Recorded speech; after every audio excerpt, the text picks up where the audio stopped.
너무 좋아요. 예, 가까이도 계시고 멀리도 계시고. 네.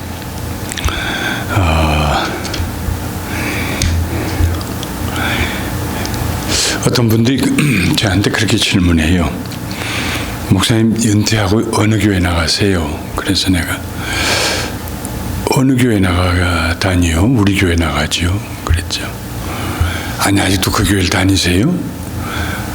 아니, 그게 무슨 말씀이에요? 그게 우리 교회고 그게 제 교회인데요. 은퇴하던 날 제가 그랬어요. 1년 동안 이제 제 후임 목사님하고 1년 동안 동사해서 처음 6개월은 제가 중심을 잡고 그 다음 6개월은 우리 이제 후임 목사님께서 이제 주로 일을 하시고 그렇게 해서 은퇴하던 날 제가 그랬습니다. 오늘 이 시간 이후로는 나는 우리 새로운 담임 목사님의 권위 아래 나를 둡니다. 이제 구봉주 목사님이 내 담임 목사님이십니다. 무슨 말씀하시든지 나는 순종할 거고, 예. 그리고 난 위해서 기도하겠습니다. 그랬어요. 그랬더니 어떤 나이 드신 목사님께서 참석하셨다가 목사님 다 좋은데 목사님을 새로 담임 목사님의 권위 아래 두신다는 얘기는 조금 너무하신 것 같아요. 그 너무할 거 하나도 없습니다. 예, 예수 그리스도 안에서 내가 그분의 내 아들하고 나이가 동갑인데 예, 권위 아래 두는 거지 다른 것 때문에 권위 아래 두는 건 아닙니다. 예, 은퇴하고 4년 동안요.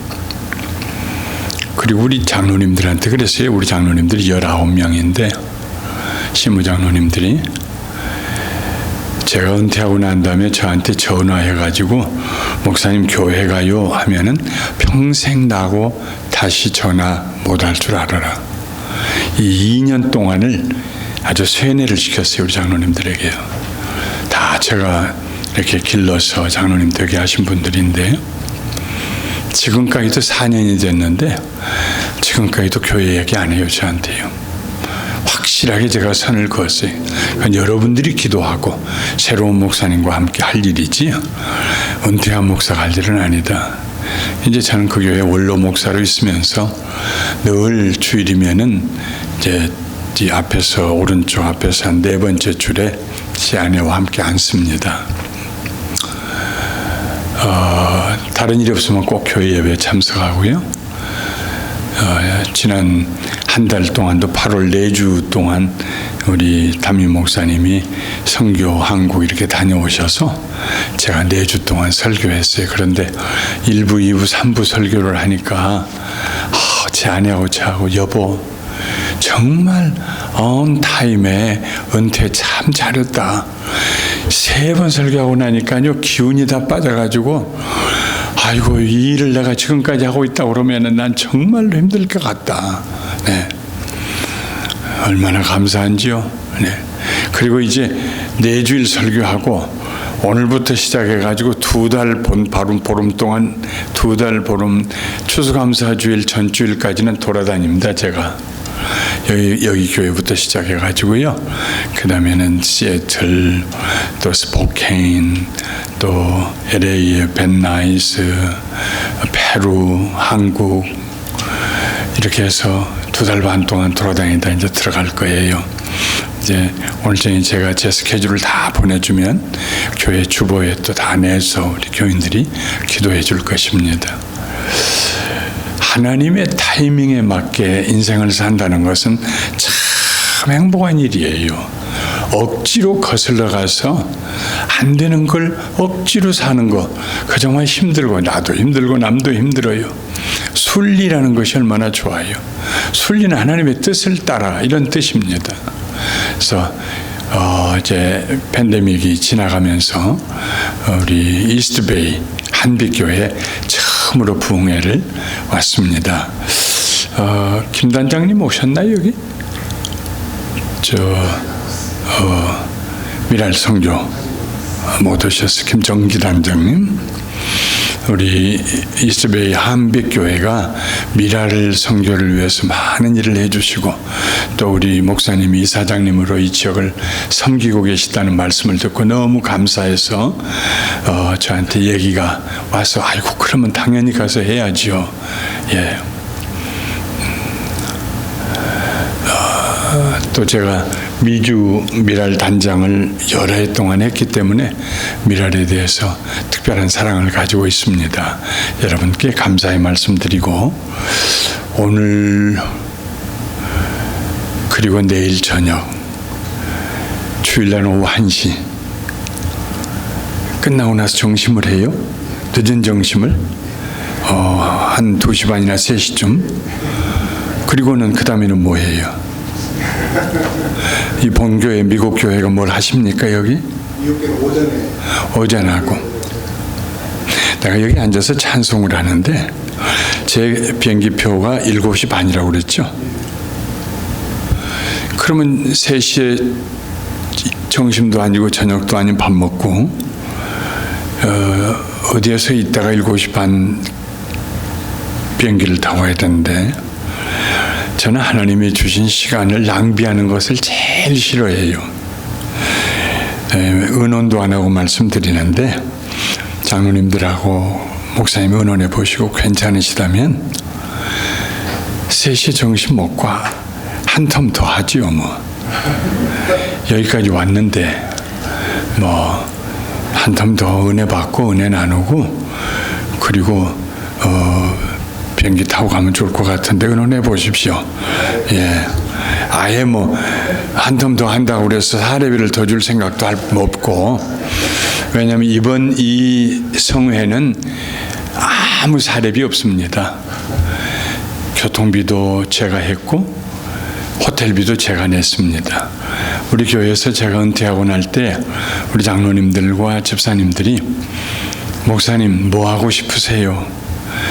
내가 평소에 하고 싶은 일이 2가지가 있는데 하나는 책을 쓰는 것이다. 설교할 때마다 늘 짧은 본문 가지고 깊이 있게 얘기하다 보니까 성경 전체를 다루지 못하는 것이 늘 마음의 아쉬움이었는데 은퇴하고 난 다음에는 가슴으로 읽는 성경, 그래서 책 한 권에 성경 한 권씩을 넣어가지고 혹은 2권씩 이렇게 해서 하고 싶다.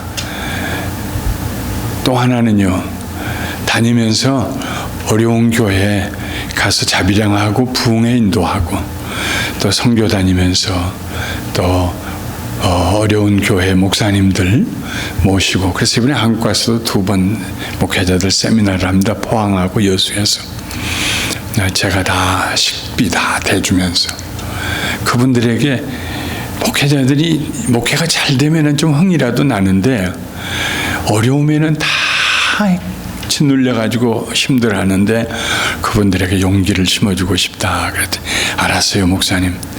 목사님 그렇게 하세요. 우리들이 선교단체 하나 만들어 드리겠습니다. 그래서 교회가 만든 게 아니고 우리 장로님들과 안수 집사님들이 해서 제가 사용할 수 있게 늘 그렇게 리소스를 제공해 줘요. 재정적으로. 그러니까 아무 걱정할 거 없어. 목사님 내가 한 텀 더 해도 괜찮고 싫다고 그러면 갈 거고. 네. 오늘 저녁의 제목은 은혜의 회복입니다. 한 1시간 동안 말씀드리려고 합니다. 옛날에는 2시간씩 설교를 했는데 이제 나이가 이제 만 74세가 지났거든요. 그러니까 좀 무리하는 것은 덕스럽지 않은 것 같아서 1시간 안에 끝내겠습니다. 살다 보면 마음이 상할 때가 있어요. 육체의 상처가 나는 것보다 마음의 상처는 더 우리를 괴롭힙니다. 시편 77편을 기록한 시인은 이렇게 단식합니다. 하나님 앞에 밤중에 성전에 가서 기도하면서 나의 환난 날에 내가 주를 찾았으며 밤에는 내 손을 들고 거두지 아니하였나니 내 영혼이 위로받기를 거절하였도다. 내가 하나님을 기억하고 불안하여 근심하니 내 심령이 상하도다. 내가 내 마음으로 간구하기를 주께서 영원히 버리실까? 다시는 은혜를 베풀지 아니하실까? 그의 인자하심은 영원히 끝났는가? 그의 약속하심도 영구히 패하였는가? 하나님이 그가 베푸실 은혜를 잊으셨는가? 노하심으로 그가 베푸실 긍휼을 그치셨는가 하였나이다. 갑자기 하나님과 자신이 간격이 벌어지고 자기 소리가 하나님께 들리지 않는 것 같고 하나님의 음성이 자기에게 들리지 않는 것 같아요. 은혜를 다 하셨는가? 나를 향한 하나님의 긍휼하심이 끝이 났는가? 왜 마음이 상했을까요? 자신이 하나님께 잊혀진 존재라고 느껴졌기 때문입니다. 난 하나님에게 잊혀진 존재다. 나를 생각도 안 하신다. 내가 부르짖어도 소리질러도 내 말을 듣지도 아니하시고 응답도 하지 아니하신다. 바울도 그렇게 마음이 상한 적이 있었습니다. 바울은 고린도후서를 기록하면서 그때부터 14년 전에 있던 일을 회상했습니다. 당시에 바울은 영적으로 최고의 경지에 올라 있었습니다. 환상 가운데 셋째 하늘에까지 이끌려 갔습니다. 하나님의 보좌 앞에였을 것입니다. 그리고 그곳에서 말로 표현할 수 없는 말을 들었습니다. 말을 들었는데 그 말을 내 말로 표현할 수가 없다. 얼마나 대단한 말이었으면 그랬겠습니까? 하나님 보좌 앞에서 말을 들었어요. 천사들이 하는 말을 듣고요. 성령님의 말씀을 듣고요. 예수님 말씀 듣고 하나님 아버지의 말씀을 성자, 성령, 삼위일체 하는 말, 엄청난 말을 들었는데 그 말을 인간의 언어로 표현할 길이 없어요. 그것은 사람이 할 수 있는 차원의 말이 아니었습니다. 그런데 그 이후로 얼마 안 돼서 바울의 몸에 질병이 찾아왔습니다. 육신의 고통이 찾아왔습니다. 바울은 이 고통을 육체의 가시 곧 사탄의 사자라고 말했습니다. 이 육체의 가시가 그가 복음 사역하는데 복음을 전하는데 방해가 된다고 느꼈습니다. 실제로 사탄은 그 가시를 가지고 바울을 낙심시켰습니다. 사람이 몸이 아프면 낙심하게 됩니다. 지난 주일에는 제가 일부 예배를 끝나고 났는데 끝날 무렵에 설교를 하는데 점점 기운이 빠져요. 그런데 설교가 끝나고 이제 찬송하고 병든 자를 위한 기도도 하고 또 통성 기도도 같이 하고 그리고 축도를 하고 해야 되는데 갑자기 막 구토가 나는 거예요. 막 구토가 토할 것 같고 아래에는 다리가 힘이 빠지고 앞이 그냥 가물가물해지고 그리고 그냥 그 자리에 그냥 털썩 드러눕겠어요. 정말 털썩 드러눕게 목회 35년 동안 그리고 은퇴하고 4년 동안 지금까지 한 번도 그래 본 적이 없었어요. 정말 그냥 쓰러지겠어요. 아마 스트로크 오는가 보다. 스트로크 오면 토하고 그러려고 하잖아요. 큰일 났다. 이거 내가 2부 3부 설교를 못하면 어떡할까? 또 교인들이 다 보는 앞에서 강대상에 그냥 들어놓으면 어떡할까? 정말 주여 저를 좀 도와주세요. 주님 저를 붙들어주세요.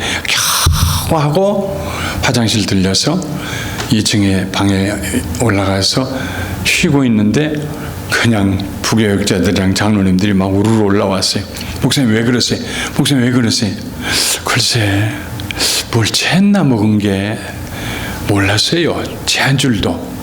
그런데 아침에 일찍 일부 예배 7시 반 예배 설교하러 집에서 나서면서 찰떡이 있어서 그걸 전자레인지에다가 좀 이렇게 데펴가지고 하나 먹고 또 집 문 밖에 나오면서 제가 떡을 좋아하니까 또 그걸 하나 또 먹고 그리고 왔거든요. 그런데 이게 여기에 딱 얹힌 거예요. 몰랐어요. 보통 얹히면 가슴도 아프고 괴롭고 그러는데 전혀 그런 감각이 없어요. 그냥 기만 막히고 피의 흐름이 멈추니까 죽을 것 같아요. 그냥 왜 그런지를 몰랐어요. 너 먹은 게 얹혔나? 나는 모르고 그냥 한 소리였는데 우리 장로님들 중에 한의사들이 2명이 거기 있어가지고 한 분은 또 이 지압을 잘하신 분 있어가지고 막 난리 펴놓고 그냥 정신없이 누르고 뭐 손톱이냐 발톱이냐 막 누르고 하는데 한 30분 지나니까 시원하게 뚫리더라고. 그래서 2부 예배는 찬송하는데 한 10분 제가 늦게 내려갔어요.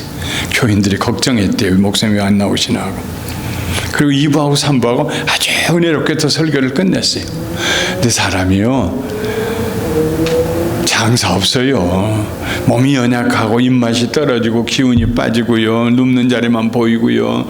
그러면 아무것도 하고 싶지 않은 거예요. 바울 사도의 몸에 병이 왔어요. 무슨 병인지는 몰라요. 한번 그의 눈에 대한 얘기가 나왔기 때문에 사람들은 안질이 있었을 것이다. 그럴 수도 있겠죠. 눈이 자꾸 짓물러가지고 자꾸 눈곱이 끼고 눈물을 닦고 그러면 설교할 때 복음 전할 때 얼마나 방해가 되겠어요.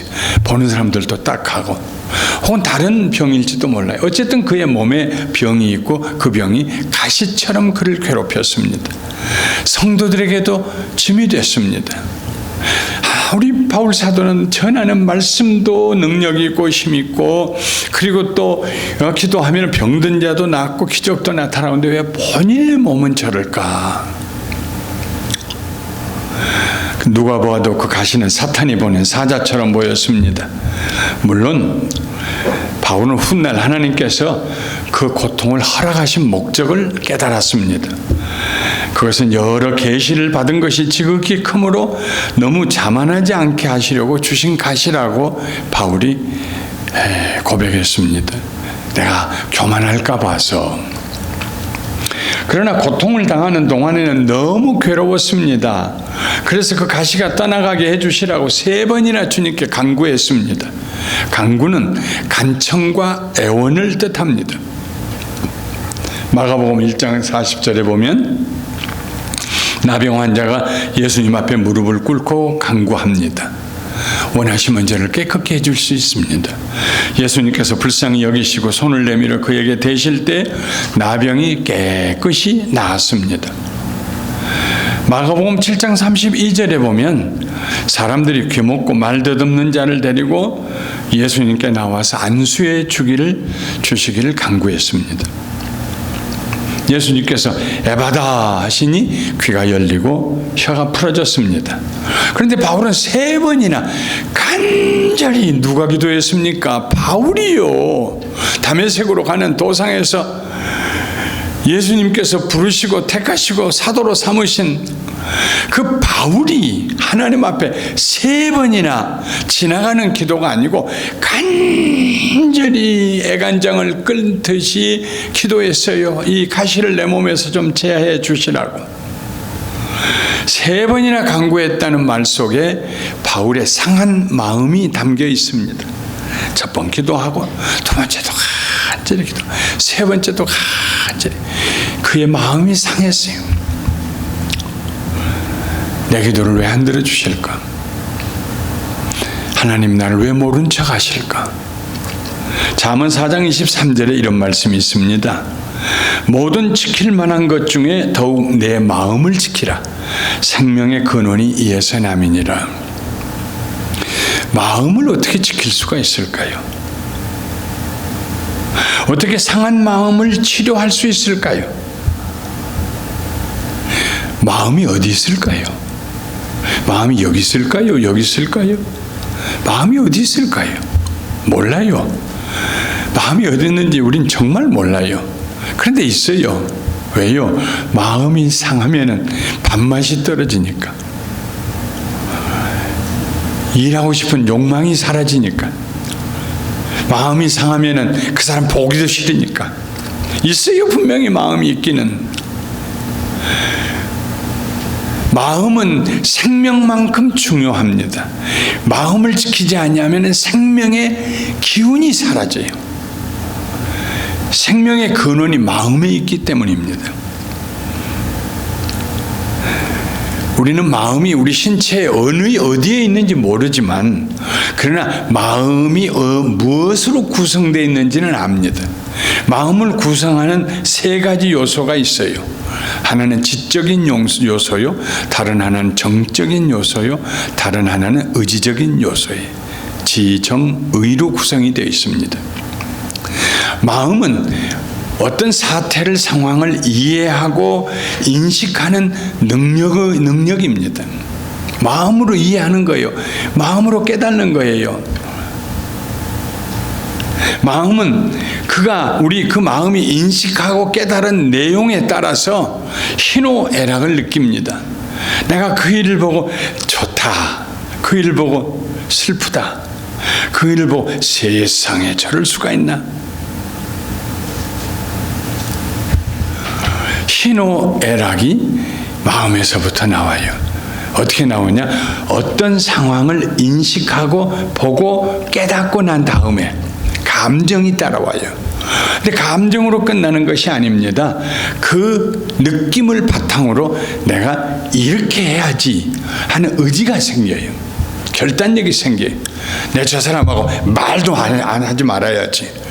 이렇게 의지적으로 결단할 수도 있고, 아유, 나 살기도 어렵고 그렇지만은 내가 어떻게 그냥 지나갈 수 있겠는가, 콩도 나눠 먹는다는데 해서 자기 것을 나누려고 하는 의지력도 생기고, 어렵지만 내가 끝까지 이 일을 끝내야지.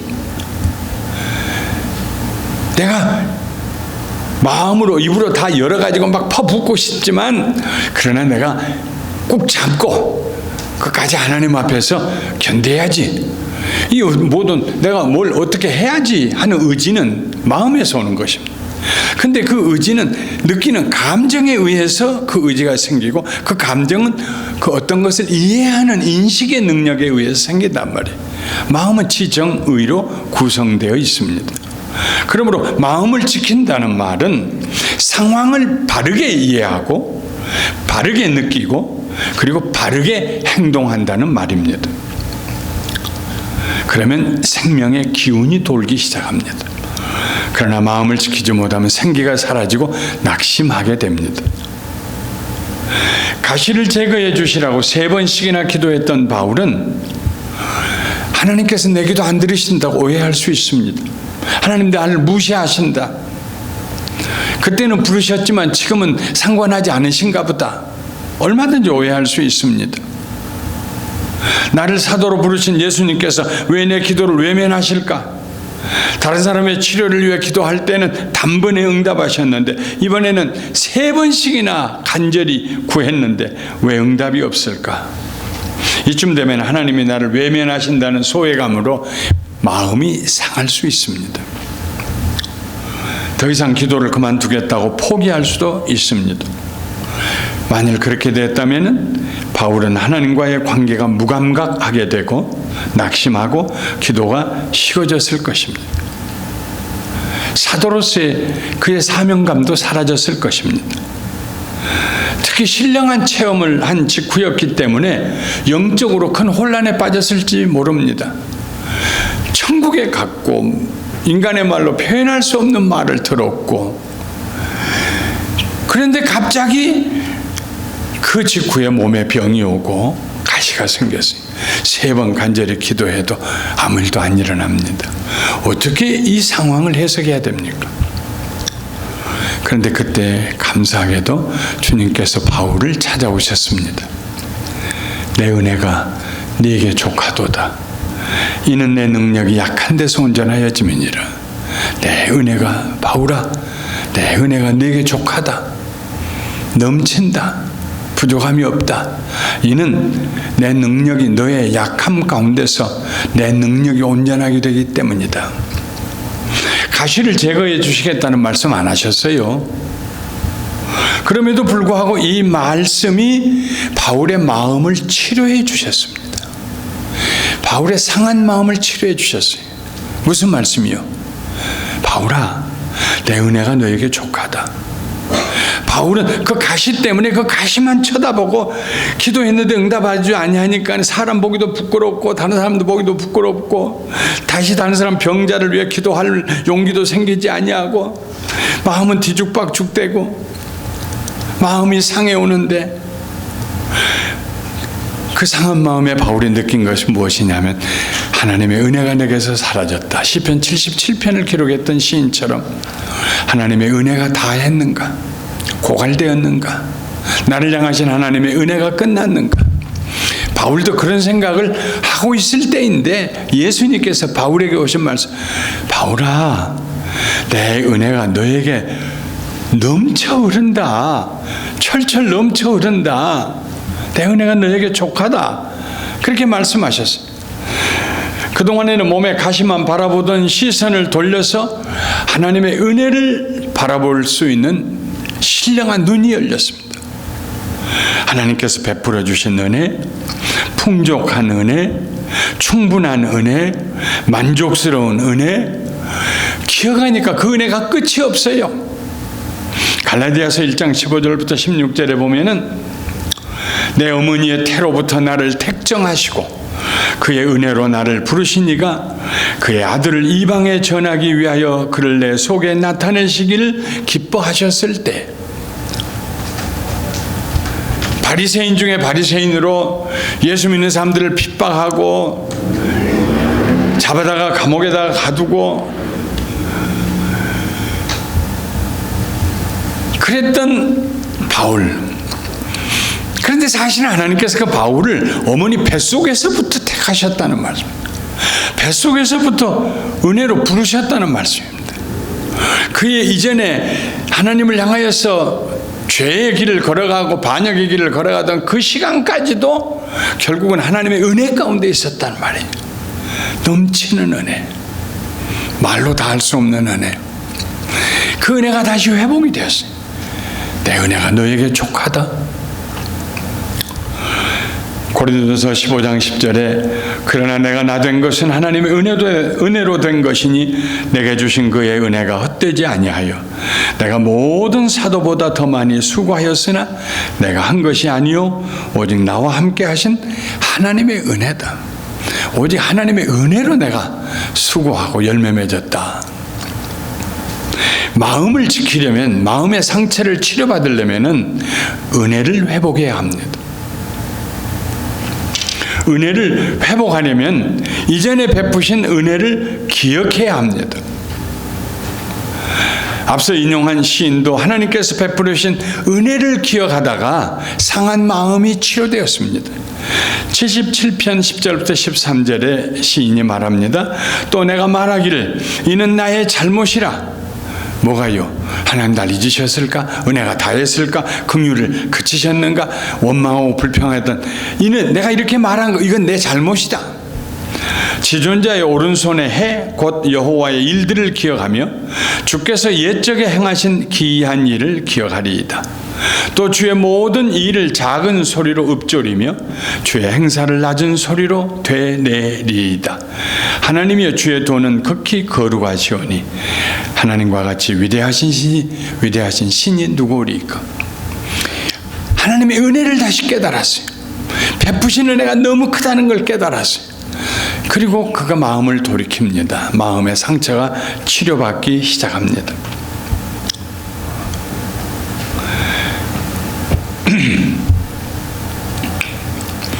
(1970년에) 제가 한국신학대학이라고 하는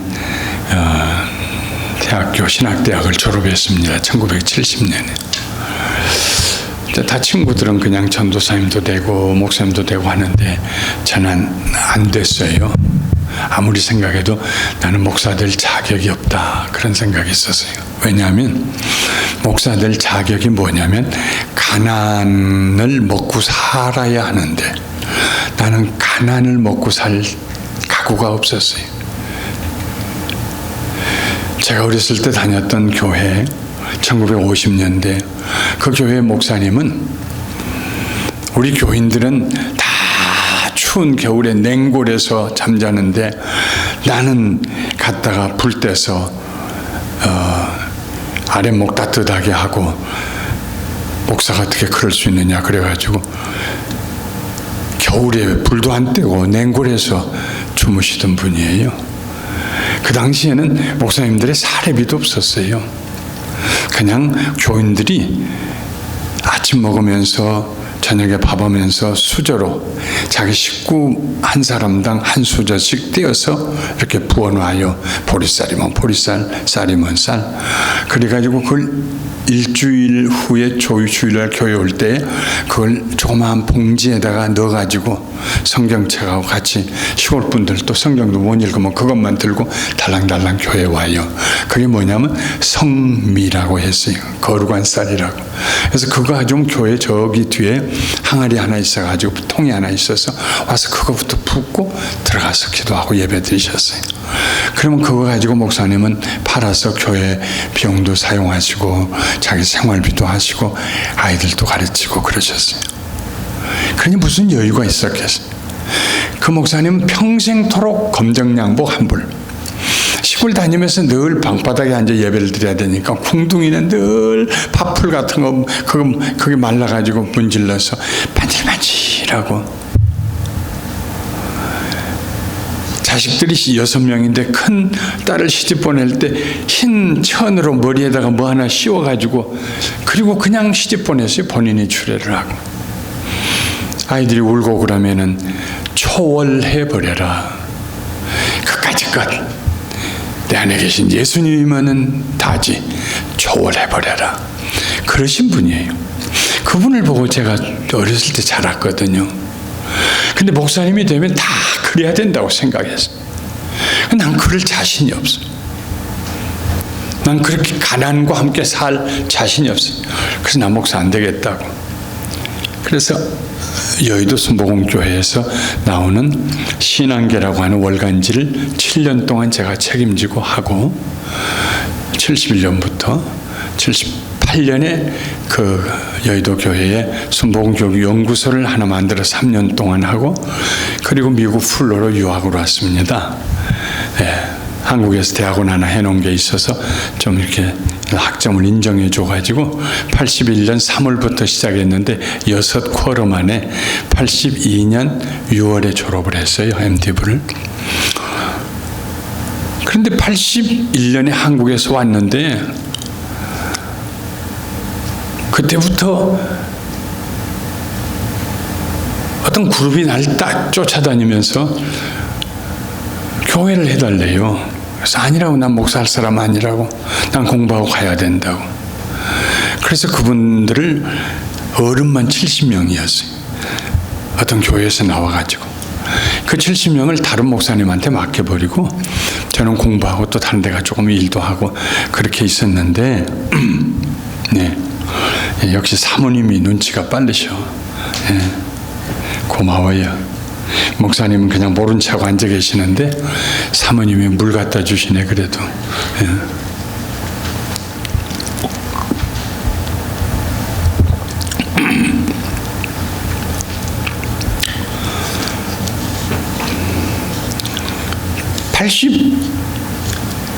(81년) 말부터 그러더니 82년 11월이 됐는데 한 3가정이 또 찾아왔어요. 목사님 책임져 달라고. 뭘 책임져? 그 목사님이 우리 싫다고 다른 교인들하고 다른 데로 이사가 버리고 우리 셋만 남겨놨다고. 우리 책임져 달라고. 그래 어떻게 책임지느냐. 다른 교회 빨리 가시라고. 갈 테니까 갈 때까지만 우리 좀 주일날 예배 좀 인도해 달라고. 난 목사도 아니다. 목사 안수 안 받았거든요. 그때까지 12년 동안. 다른 데 가시라고. 예, 갈 테니까. 예. 그래서 6명이 앉은 하얀 테이블, 그 밥상 테이블 거니 2개 놓고 우리 제 아내하고 같이 4가정이 예배 드리고 끝날 때마다 꼭 다음 주일엔 다른 데 찾으시라고. 근데 그 다음 주일에 또 1가정 데리고 오고 다른 데 찾아가시라고. 또 2가정 데리고 오고. 아니 가라는데 왜 자꾸 데리고 오냐고. 그러니까 한 석 달 동안에 40명이 되더라고. 그래서 할 수 없이 여의도에 그땐 제가 거기 소속이 되어 있었기 때문에 조영규 목사님이 교회하라고 또 명령이 떨어지고 해가지고 3월 둘째 목요일 날 목사 안수를 받고 그리고 셋째 주일날 교회를 창립 예배를 드렸어요. 그게 1983년 3월 셋째 주일입니다. 그렇게 하고 교회도 이제 부흥하고 하는데 그 당시 83년 초만 해도요 LA에 그렇게 한국 분들이 많지 않았어요. 마켓이라고는 올림픽 마켓, 지금 없어졌습니다만은 올림픽 마켓 하나 딱 있었어요. 다른 마켓 없어요. 그때는 안녕하세요 한국말 들리면은 얼마나 반가운지 몰라요. 요즘에는 말 좀 물어요 그러면 못 들은 척하고 지나가죠. 하도 한국 사람이 많으니까. 근데요 교회 나오신 분들이 예수님을 믿고 구원받고 거듭나고 이런 분들보다 3분의 2는 교회 가면 정심 얻어먹으니까 나오시는 혼자 사시던 분들이에요. 남자들도. 이분들이 와가지고 그저 교회를 그냥 그 당시 81년에 한국에 광주 사태 이런 일이 있고 난 끝이어서 그냥 사람들마다 다 민주주의 손들고 교회 민주적으로 합시다 다수결로. 그리고 서로 다투면은 막 그냥 아주 못된 욕을 하고 다투고요. 어떤 때는 벽돌을 들고 그냥 서로 다투고요. 아이고 뭐 그냥 어떤 때는 그냥 싸움 말리다가 집에 들어가면 어깨가 아플 정도예요. 교회는 개척 교회는 교인들이 70명, 80명, 90명, 100명 되는데 편할 날이 없어요. 그래서 재직이 할 때마다 제가 늘 그랬습니다. 여러분들 내가 말씀드렸지 않냐. 나는 공부하러 온 사람이다. 더구나 박사과정 들어갔다가 2쿼터를 숙제를 내지 못해서 인컴플리트를 6과목을 시키고 너무 속상해서 쉬고 3번째 학기는 쉬고 있을 때 나는 공부하고 한국 돌아가야 됩니다. 여러분 다른 목사님 빨리 모시세요. 재직이 할 때마다 내가 그게 또 제 아내 제가 그 목회를 하게 된 건 서울에서도 하라고 해서도 시작했지만 또 하나의 이유는 제 아내가 여보 나는 박사 부임 되는 것보다 목사 부임 되는 게 소원이야. 유치원 다닐 때부터 나는 나도 목사님 부인 한번 돼봤으면 좋겠다. 그래서 그 말에 내가 넘어가가지고 목사가 됐거든요. 그러니 제가 제 아내를 또 얼마나 괴롭혔는지 몰라요. 멀쩡한 사람 병신 만들어가지고 바보 만들어가지고 이것도 못하고 저것도 못하고 도무지 인생의 기쁨도 없고 내가 왜 이걸 해야 되느냐고 목회를 해야 되느냐고 막 집에 사람 울고 교회에서는 재직이 할 때마다 다른 사람 택하라고 그러고. 근데 한 번은 제 아내가 저한테 그래요. 여보 이제 그만합시다. 목사 부인 사모님 소리도 들어봤으니까 이제 소원 없어. 이제 그만합시다. 소가 언덕이 있어야 계속 부비지. 자기 속 빠져나가고 나면 나는 어떡하라고. 그러던 사이에 그 주일도 재직회를 하고 여러분 속히 다른 목사님 빨리 구하세요. 교인지 한 120명 정도 됐어요. 그런데 어떤 안수집사님이 제 손자락을 잡고 교회 뒤로 교회를 빌려보던 때인데 교회 뒤로 끌고 가서 목사님이 그만두신다고 할 때마다 우리는 간이 붙었다 떨어졌다 합니다. 그러니까 앞으로는요 그만둔다고 말씀하지 마시고 그만둔다고 한번 딱 얘기하고 그만둬 버리세요. 그 말을 듣는 순간에 성령님이 내 마음속에 너 참 비겁했어. 성도들을 협박했어.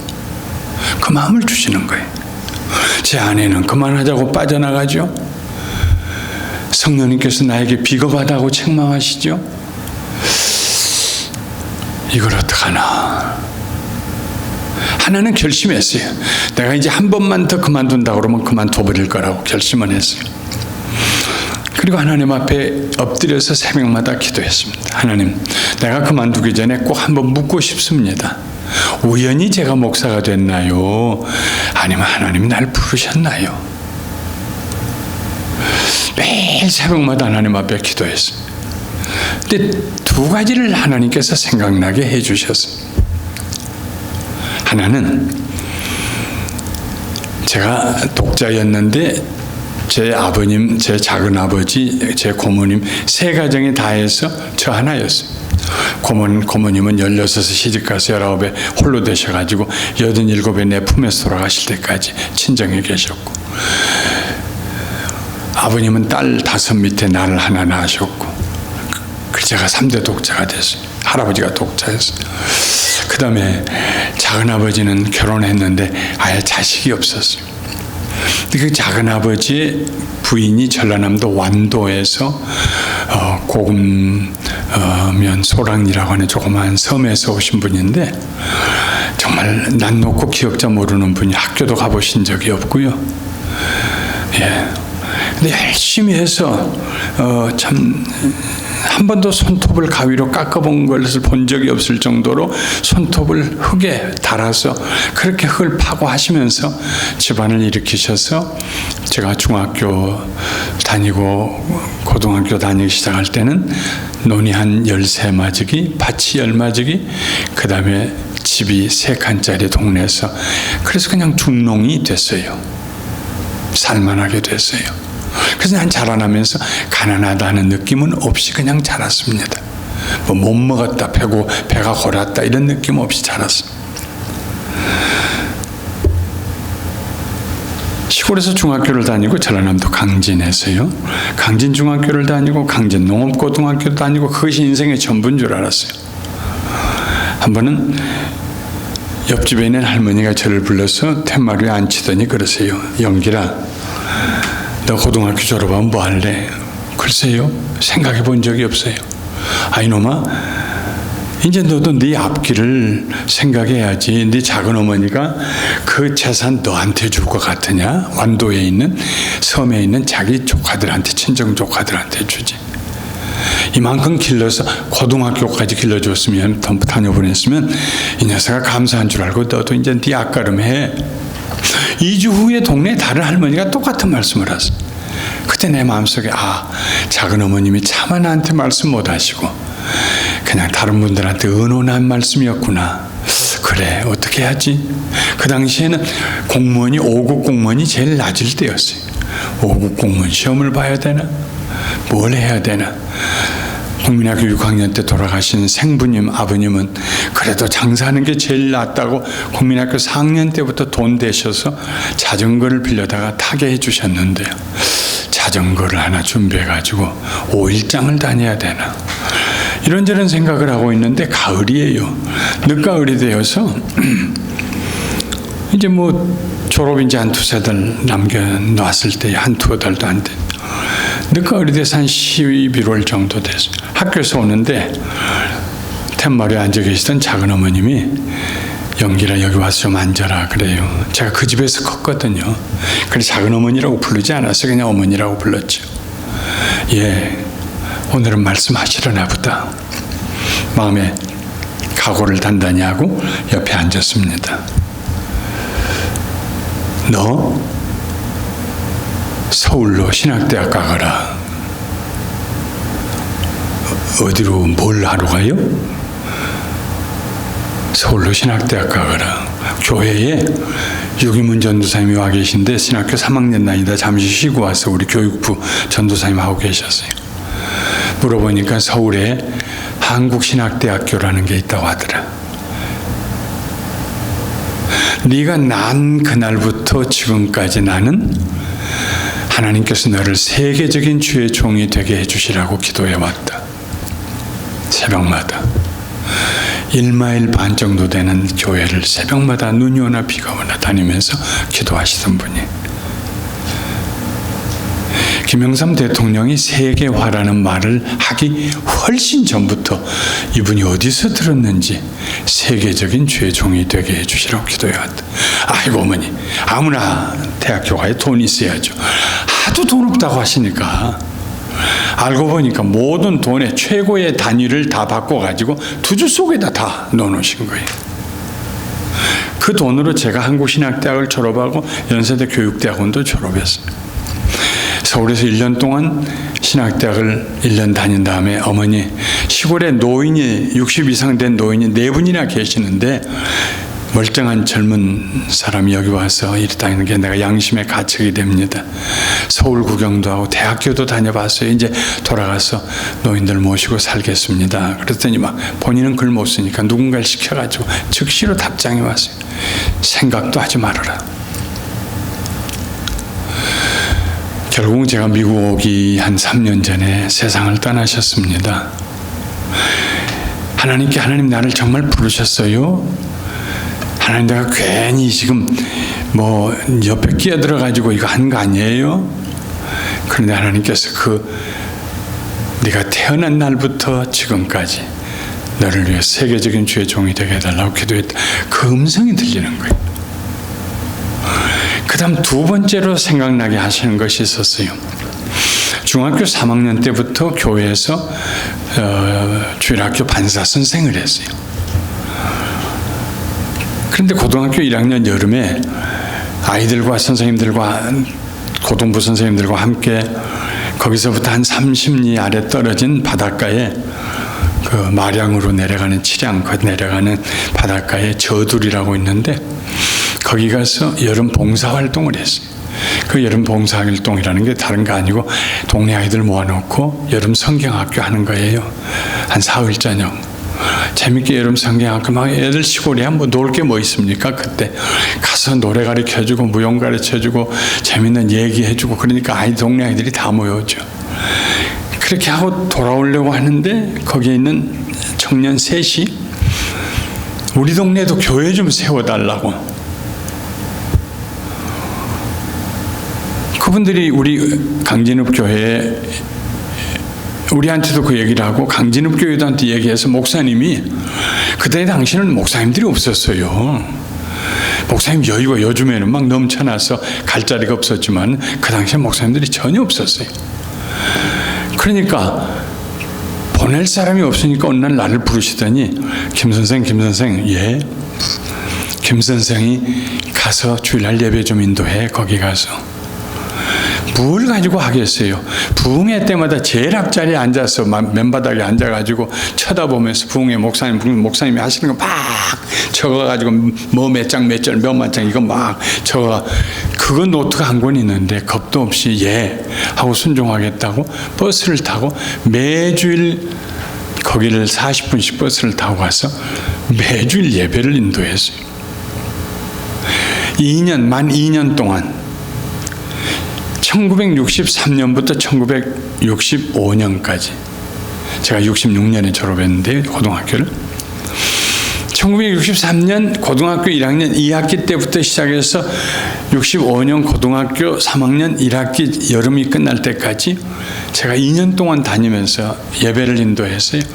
그래서 거기 교인들이 한 30명이 됐어요. 고등학생이 가서 예배를 인도하는데 그러면서 한 가지가 또 생각나는 것이 있었어요. 고등학교 2학년 크리스마스 때였어요. 시작한 지 한 1년 반 됐을 때예요. 새벽송을 교인들 집을 새벽송을 돌고 와서 피곤한데 새벽에 한 4시 5시 돼가지고 불 뜨겁게 떼는 아랫목에서 이불 개켜놓은 자리에서 기대서 깊이 잠이 들었어요. 근데 갑자기 부엌이 문 하나 있는데 부엌에서 막 큰 소리가 나고 난리예요. 그래서 잠이 덜 깬 상태로 나갔어요. 그랬더니 26살 먹은 처녀가 29살 먹은 총각, 소위 개척교회 멤버들이죠. 그 둘이요. 뺨을 올려붙였대. 왜 뺨을 때렸는지 모르겠어요. 그냥 잠도 깨기 전에 저 김 선생이 아무 선생이 뺨을 때렸다고. 그리고 둘이 씩씩거리고 서 있더라고요.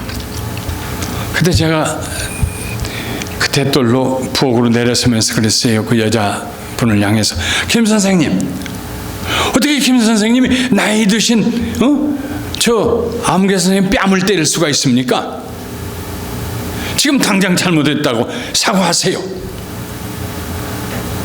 그랬는데 그분이 26살 먹은 보통 성품이 아니에요. 그분이요. 한가닥 하는 성품이에요. 그런데 차렷 자세로 서더니 잘못했습니다. 제가 잘못했습니다. 용서해 주세요. 그러는 거예요. 17살짜리 고등학생이 26살짜리 누나도 한참 후에 누나뻘 되는 분한테 나무란 겁니다. 어떻게 교회에서 뺨을 때리고 이럴 수가 있냐고. 잘못했다고 하라고. 그분이 그냥 꼼짝없이 차렷자리에 서서 잘못했다고 용서를 빌었어요. 그때 성령님이 제 마음속에 그렇게 말씀하셨어요. 그때 그 권위를 누가 너에게 준 줄 아느냐. 시간이 지나고 나니까 한 50년이 지나고 나니까 그게 1963년부터 65년에 있었던 일이니까요. 2015년이 지나니까 50년이 지났잖아요.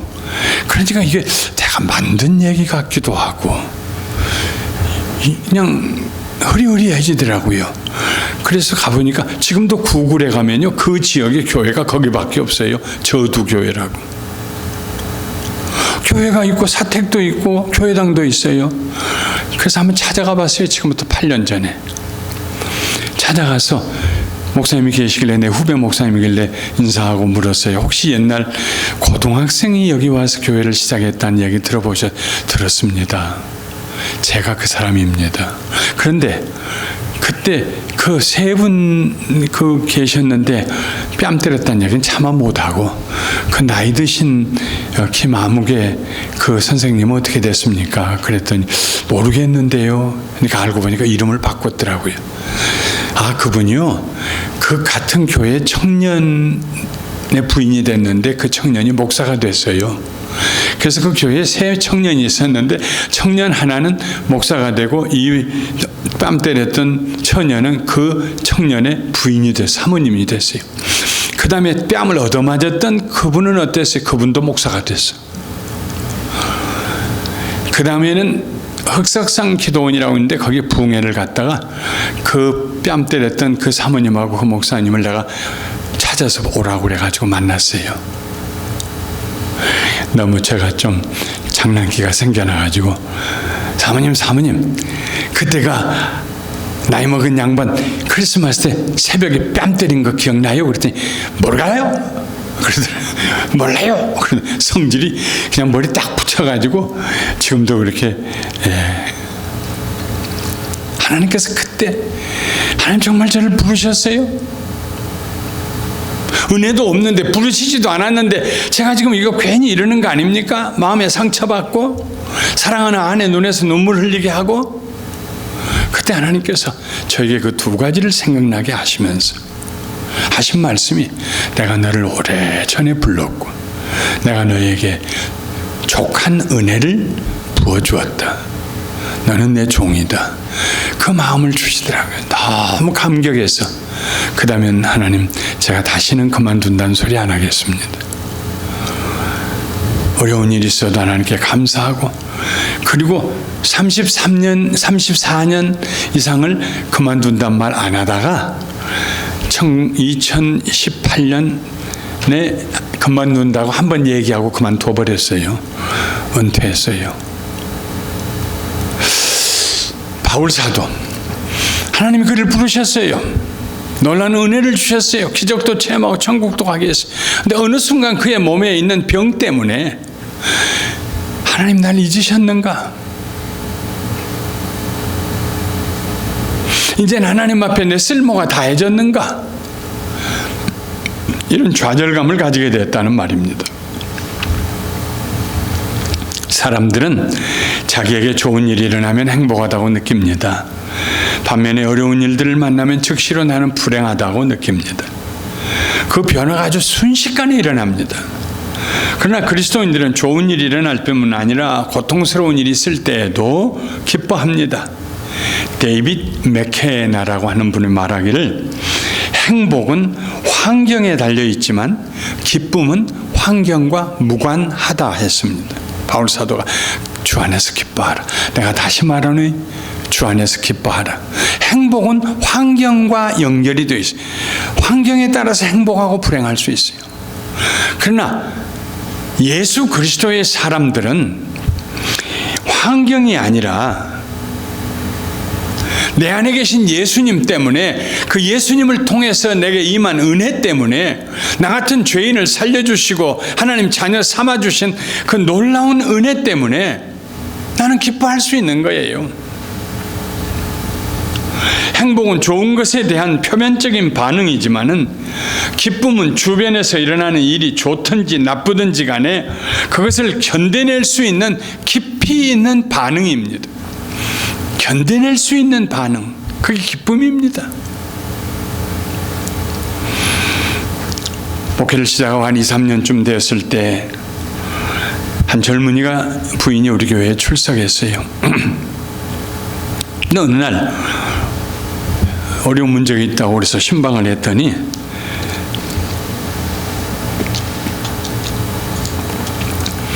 앉아서 다짜고짜로 하는 말이, 목사님, 저 이혼할 거예요. 왜 이혼한다는 말도 하지 않고 저 이혼할 거예요. 근데 또 저도 다짜고짜로 제 입에서 나가는 말이, 자매님, 이 어려운 일들이 자매님 때문에 생겨났다고 생각 안 하세요? 하나님께서 자매님에게 맡겨주신 짐이라고 생각 안 하세요?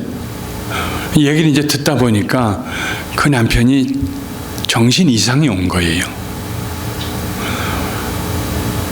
간첩이 온다고 샷건을 들고 막 다니고요. 숨으라고 막 그러고요. 완전히 그냥 제정신이 돌아갔어요. 젊은 남편이요. 견디다 못하고 때리기도 하고 그러니까 나 이제 못 살겠다고 이혼하겠다고 그러는 거예요. 자매님, 하나님께서 이 남편을 자매님에게 맡겼다고 생각 안 하세요?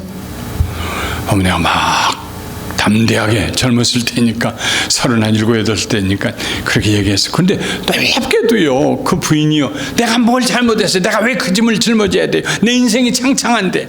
할 수도 있는데 이 젊은 부인이 눈물이 막 그냥 냇물처럼 흘러요. 나 그런 눈물은 처음이에요. 제 아내하고 같이, 여기 제 아내가 와 있습니다만 같이 눈물을 철철철, 맞아요 목사님, 맞아요 내가 잘못했어요. 하나님 내게 맡겨주신 일인데, 그런데 나 원망하고 그랬어요. 하나님 앞에 내가 잘못했어요. 막 우는데요, 아닌 게 아니라 그 부인이 그 남편을 30년이 넘도록, 지금은 이제 완전해졌어요. 그 남편이요, 병원에도 가고 정신병원도 가고 참 어려운 시절 많이 지냈어요. 아들도 마약에 빠져가지고 정말 어려운 시절. 근데 이 부인은 그냥 눈물의 여왕이요, 별명이요. 눈물이 철철철철철. 그런데 얼굴은 항상 웃고 있는 거예요. 이 호랑이 장가가냐고 내가 놀릴 정도로 눈물은 막 철철, 목사님 철철 우는데 얼굴은 막 화사하게 웃고 있는 거예요. 그리고 항상 마지막 말은 괜찮아요 목사님, 괜찮아요 목사님. 이야, 한 평생을 걸고 이겨내더라고요. 하나님께서 그 마음에 주신 기쁨은 어떤 일을 이겨내는데 한 달 동안만 이겨내는 것이 아니라 30년이 넘도록 주 안에서 견디고 이겨내서 결국은 승리하더라고요. 아들도 좋아지고 남편도 좋아지고. 이게 기쁨의 위력입니다. 하나님께서 주신 기쁨의 위력이에요. 행복한다는 마음 가지고는 그렇게 못해요. 행복은요, 사흘 가지 않아요. 새 옷 한 벌 사보세요. 행복한 마음이 얼마나 오래 가나. 교회 왔는데 아니 나만 사 입은 줄 알았더니 왜 저 집사님도 사 입었어? 그 순간 행복은 싹 사라져요. 기쁨은 그런 거 아니에요. 하나님이 주신 내면적인 기쁨. 주변에 일어나는 일이 좋든지 나쁘든지 간에 그것을 견뎌내는, 언제까지요? 엔들레스, 끝없이 견뎌낼 수 있는 깊이 있는 반응입니다. 주님의 말씀을 듣고 내 은혜가 너에게 족하다, 내가 약할 때 내 능력이 강하게 나타난다는 말씀을 듣고 뭔가 심각하게 자기가 잘못됐다는 것을 깨닫게 되었습니다. 그동안에는 가시만 없으면 사역을 더 잘 할 수 있으리라고 생각했습니다. 그런데 주님께서 말씀하십니다. 아니야 바울아, 너의 능력이 중요한 것이 아니야. 내 능력이 중요한 것이야. 네가 약할수록, 겸손할수록 내 능력이 더 강하게 나타난다. 바울아, 그것이 은혜다. 자기 육체의 가시를 통하여 그리스도의 능력이 나타날 수 있다면, 사람들이 그 가시를 통하여 그리스도의 은혜 가운데로 들어올 수 있다면 그것으로 충분했습니다. 소아시아와 마게도니아 성도들이 바울이 저런 육체의 고통을 무릅쓰고 우리에게 복음을 전하기 위해 수고하는구나 생각한다면, 의사였던 누가가 끝까지 바울과 동행하면서 그의 연약한 몸을 돌보는 그런 모습을 보고 성도들이 하나님께 감사드렸다면, 그 하나님의 사랑을 깨달았다면 그것으로 충분하다는 말씀입니다. 바울의 영혼 속에 은혜가 회복되었습니다. 은혜를 회복하고 나니 몸의 가시에 대한 바울의 이해가 달라졌습니다. 이전에는 고통스럽고 부끄러운 가시였는데 알고 보니까 하나님의 능력을 나타내는 가시였습니다. 이 가시 때문에 하나님의 능력이 온전하게 나타난다고 생각하니 마음에 기쁨이 생겼습니다. 자기 몸의 가시를 보면서 기뻐하기 시작했습니다. 자기 몸의 질병의 고통을 보면서 기뻐하기 시작했습니다. 그러니 그 질병의 고통이 바울을 어떻게 넘어뜨립니까? 그 가시가 어떻게 바울을 괴롭힐 수가 있습니까? 기쁜데요.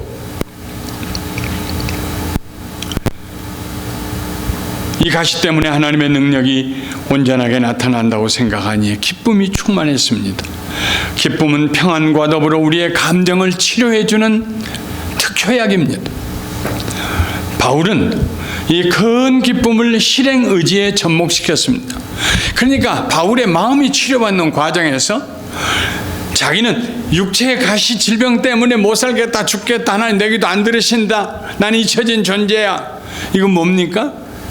언더스탠딩이 잘못됐단 말입니다. 바울의 언더스탠딩이, 인식이 잘못됐다는 말입니다. 바울의 마음의 인식이 삐뚤어져요. 생각이 잘못되었어요. 그러니까 감정도 잘못되죠. 좌절하고 절망하고요. 의지는 점점 약해지죠. 그런데 하나님께서 바울을 찾아오셔서 내 은혜가 너에게 족하다. 바울아, 내 은혜가 너에게 넘친다. 내가 감당할 수 없는 은혜를 내가 너에게 부어주었다 하는 순간에 육체의 가시를 보던 그 눈에서 하나님의 은혜를 보는 눈으로 시선이, 관점이 바꿔졌어요. 이해가 달라졌어요. 마음의 이해가 달라졌어요. 이해가 달라지는 순간에 마음의 감정이 달라지기 시작했어요. 기쁨이 밀려오기 시작했어요. 기쁨이 밀려오면서 바울의 마음속에 새로운 의지가 생겨나기 시작했어요. 내가 이렇게 하리라. 의지가, 결단이 생겨났어요. 그러므로 도리어 크게 기뻐함으로 나의 여러 약한 것들에 대하여 자랑하리니 이는 그리스도의 능력으로 내게 머물게 하리 함이니라. 하나의 결심을 합니다. 바울 사도가 마음으로 하나님의 은혜를 깨닫고 마음의 인식이 바르게 되니까, 올바로 깨닫게 되니까 마음의 감정이 치료가 되었어요. 기쁨이 충만하게 되었어요. 기쁨이 넘치게 되니까 의지력이 새로워져서 내가 이렇게 하리라 하고 결단을 내렸는데, 그게 뭡니까? 내가 도리어 크게 기뻐함으로 나의 여러 약한 것들에 대해서 자랑할 것이다. 내 몸에 가시도 자랑하고, 내가 연약한 것이 한두 가지인가, 성질이 좀 과격한 것도, 모든 것에 대해 연약함 다 자랑하리라. 그렇게 해서 그리스도의 능력이 내게 머물게 하리라. 내가 연약할 때 그리스도의 능력이 강하게 나타나니까 내가 그렇게 하리라. 의지적으로 willingly. 육체의 가시가 이제는 그리스도의 능력을 나타내는 자랑거리가 되었습니다. 바울은 육체의 가시로부터 더 큰 가시들, 곧 그의 여러 약한 것들로 나갑니다. 처음에는 육체의 가시만 있었는데 그 가시보다 가만히 보니까 더 큰 것들이 있어요. 그러므로 내가 그리스도를 위하여 약한 것들과 능욕과 궁핍과 박해와 공고를 기뻐하노니 이는 내가 약한 그때의 강함이라. 블레인 알렌 목사님은 바울의 이 말을 아주 간단하게 요약했습니다. 괜찮지 않을 때 괜찮다고 말하기. When okay, when it is not okay. Okay when it is not okay. 모자라요. 은행에 통장에 돈도 좀 모자라요. 아이들 때문에 속상해요. 몸에 연약함도 있어요. 직장도 그만두게 됐어요. 타의로. 생활비가 이쪽이 너무 비싸서 더 낮은 데로 이사 가야 돼요. 환경으로 보면 it is not okay. 그런데 하나님이 내게 주신 기쁨과 능력 안에서는 나는 이렇게 말할 수 있다는 것입니다. I'm okay. When it is not okay.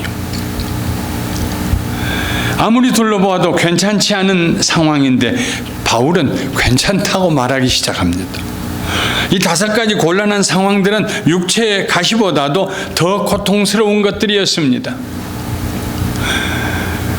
우리에게 은혜의 순간이 다가올 때가 있습니다.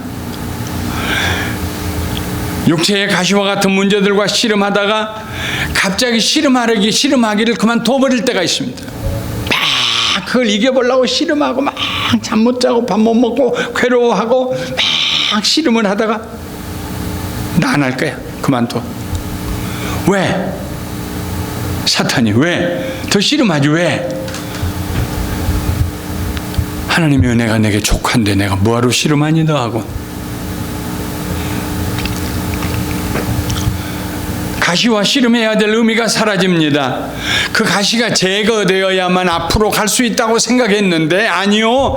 하나님이 내게 능력 주시면 가시 있는 채로도 앞으로 얼마든지 갈 수 있다는 생각이 들어왔기 때문에 그 은혜가 자기에게 임했기 때문에 더 이상 씨름하지 않기로 했어요. 그 사람하고 더 이상 씨름하고 다투지 않기로 했어요. 남편을 꺾어서 좀 이렇게 만들어 놓으면 내가 좀 행복한 아내가 되겠다고 끝까지 아니야. 괜찮아. 그런 남편하고 살아도 나는 하나님 은혜 가운데 기뻐. 그런 자식이 있어도 기뻐. 감사해. 네, 씨름을 그쳐요. 은혜가 임하면은. 내 은혜가 네게 족하도다. 이는 내 능력이 약한 데서 온전하여 짐이니라. 은혜가 회복되자 바울은 그리스도를 위하여 육체의 가시를 있는 그대로 받아들이기로 결심합니다. 육체의 가시와 함께 가기로 작정합니다. 그렇게 생각을 바꾸고 나니까 기쁨이 솟아나고 오히려 육체의 가시가 자랑스럽게 여겨졌습니다. 바울은 육체의 가시 때문에 오는 고통을 품은 채로 앞으로 전진해 나갔습니다. 그러니까 주의 은혜가 더욱 넘치셔서 그의 가시의 고통을 이기게 해주셨습니다.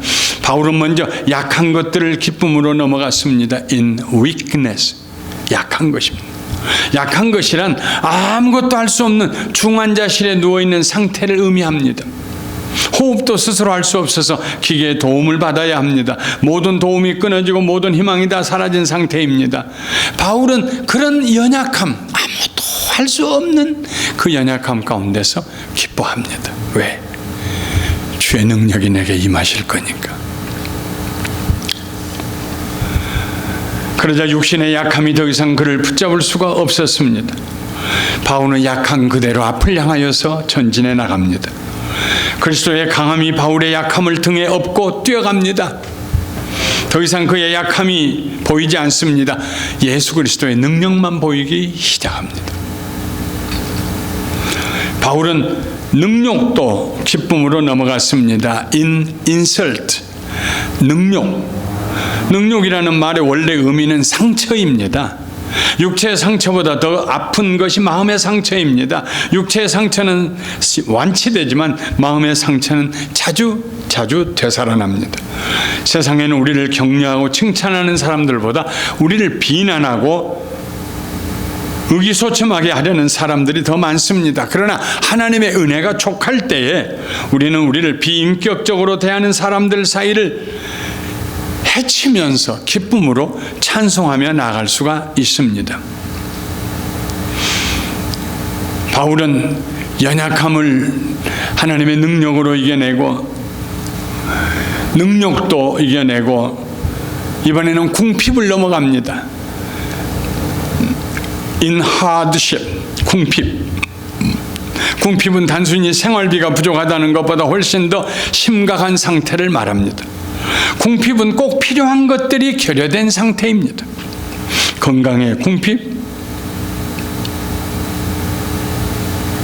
기억력의 궁핍, 지혜의 궁핍, 능력의 궁핍, 도움의 궁핍. 우리들은 인생을 살면서 나이에 따라서 여러 가지 궁핍을 경험합니다.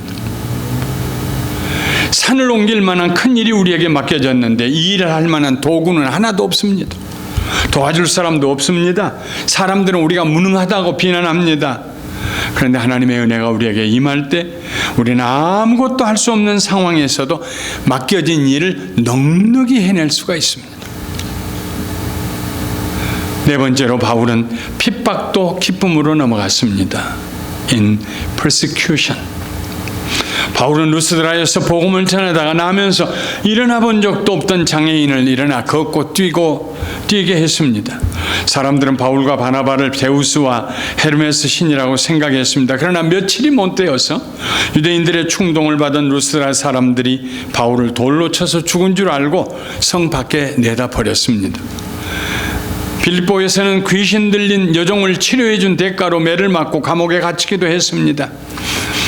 고린도후서 11장 23절부터 27절에 바울이 당한 핍박을 이렇게 기록하고 있습니다. 내가 수고를 넘치도록 하고 옥에 갇히기도 더 많이 하고 매도 수없이 맞고 여러 번 죽을 뻔하였으니 유대인들에게 40에서 하나 감한 매를 5번 맞았으며 3번 태장으로 맞고 1번 돌로 맞고 3번 파산하고 일주야를 깊은 바다에서 지냈으며 여러 번 여행하면서 강의 위험과 강도의 위험과 동족의 위험과 이방인의 위험과 시내의 위험과 광야의 위험과 바다의 위험 과 거짓 형제 중에 위험을 당하고 또 수고하며 애쓰고 여러 번 자지 못하고 줄이며 목마르고 여러 번 굶고 춥고 헐벗었노라.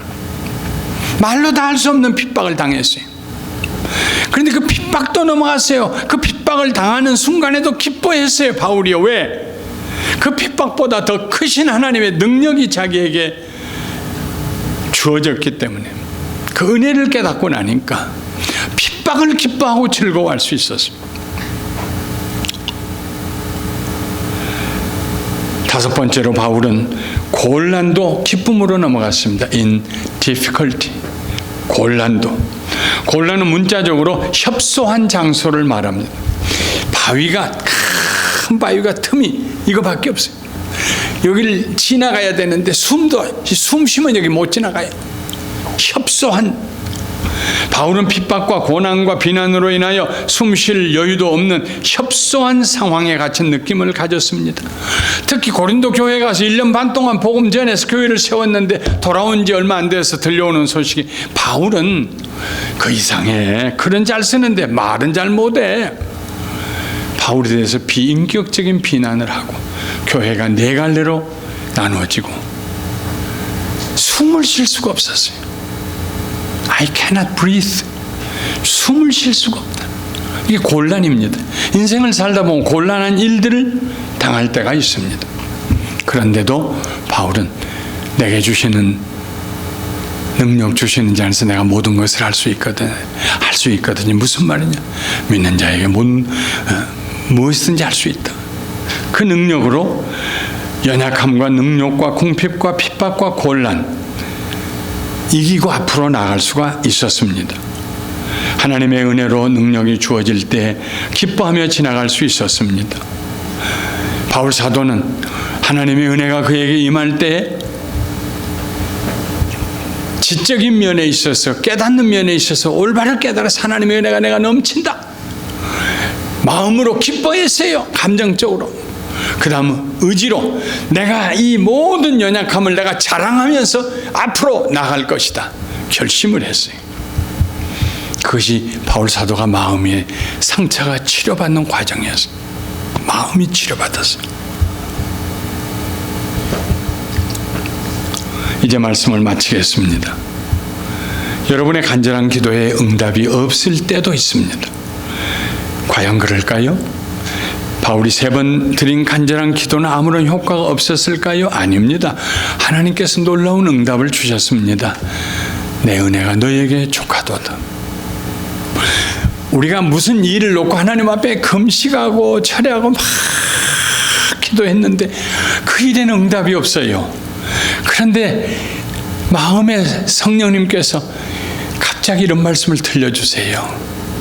아무개야, 내 은혜가 너에게 족하다. 그보다 더 큰 응답이 어디 있습니까? 내 은혜가 너에게 족하다. 우리는 고난과 고통을 당할 때 하나님의 은혜를 기억해야 됩니다. 온 마음을 다해서 그동안 받은 은혜를 기억해야 됩니다. 성령님께서 기억나게 해주시라고 기도해야 합니다. 은혜는 무엇입니까? 은혜는 관계입니다. 하나님과의 관계가 가까이 가면은요, 임마누엘, 하나님이 내 곁에 계시고 내가 하나님의 손잡고 있고 주의 손 붙들고 동행하고 주의 친절한 팔에 안겨 있고 하나님과 간격이 없어요. 인티마시, 굉장히 밀접하게. 이게 은혜예요. 은혜는 지식이 아니에요. 은혜는 성경 구절을 많이 외워서 그게 은혜가 아니에요. 은혜는 내가 다른 사람에게 뭔가를 선물을 많이 받아서 은혜가 아니에요. 은혜는 내가 교회에서 중요한 일을 맡았기 때문에 은혜가 아니에요. 은혜는요, 영적인 거예요. 은혜는 내가 하나님 곁에 살갑게 같이 가까이 가 있는 상황이에요. 주님, 내 마음 깊은 곳에서부터 주님, 그럴 때 주님께서 왜 사랑해요? 나도. 이게 은혜예요. 예수님께서는 우리에게 이 은혜 주시기를 기뻐하세요. 내가 너희와 함께 세상 끝날까지 동행하리라고 하셨어요. 근데 우리가 자꾸 세상 사랑해서 간격을 벌려요. 하나님과. 그리고 다른 것 달라고만 난리를 쳐요. 마음이 상해요. 우리가 정말 회복해야 될 것은 은혜예요. 주님, 저에게 주의 은혜를 회복할 수 있는 축복을 허락하여 주시옵소서. 그거 하나면 됩니다. 주님, 그 은혜가 임하면 내가 모든 것을 극복할 수 있습니다. 넉넉히 이길 수 있습니다. 그 문제에 있는 채로 달려갈 수 있습니다. 내게 그것이 무거운 짐이 되지 않을 것입니다. 천성을 향하여서 달려갈 것입니다. 주님, 다른 것 내가 원치 않아요. 주의 은혜만. 그래서 주께 더 가까이 갈 수 있게만 해주세요. 내 사는 날 동안. 내일 저녁에는 어떻게 하면 주님께 더 가까이 갈 수 있을까에 대해서 말씀을 나누겠습니다. 이런 은혜가 이번 사흘 동안 우리 모두에게 회복되게 되시기를 주님의 이름으로 축원합니다. 축원합니다. 축원합니다. 거룩하신 하나님, 우리는 꼭 필요한 것이 무엇인지 모르고 다른 것을 구하느라고 애를 쓰면서 신앙생활을 합니다. 주님, 우리를 긍휼히 여기시고 우리에게 베푸신 하나님의 은혜를 사모할 수 있도록 주께로 더 가까이, 주께로 더 가까이, 주께로 더 가까이 나가는 저희들 되도록 축복하여 주시옵소서. 예수님의 이름으로 감사하고 기도하옵나이다. 아멘.